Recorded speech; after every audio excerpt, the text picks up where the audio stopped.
රොට්‍රැක්ටර් කෙනෙක් නෙමෙයි. හැබැයි අපේ කැම්පස් එකේ රොට්‍රැක්ටර් ක්ලබ් එකේ ඉන්ස්ටලේෂන් එක තියෙනවා අද.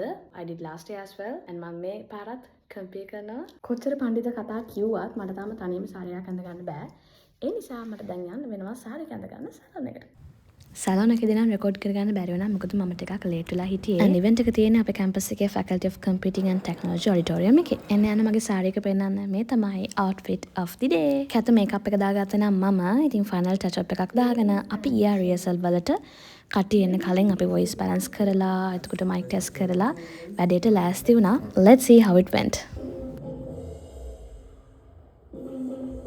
It is the courage to take initiative, the wisdom to guide, and the passion to uplift others toward a greater purpose.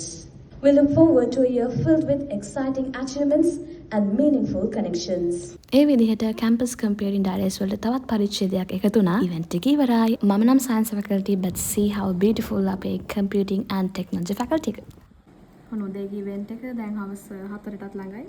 event එක ඉවරයි. ලොකු මානසික සුවයක් දැනෙනවා event එකක් ඉවරුනහම. තවත් මේ වගේ වැඩකින් හමු වීමට බලාපොරොත්තු වෙයි. මම දැනට සමු ගන්නවා. bye.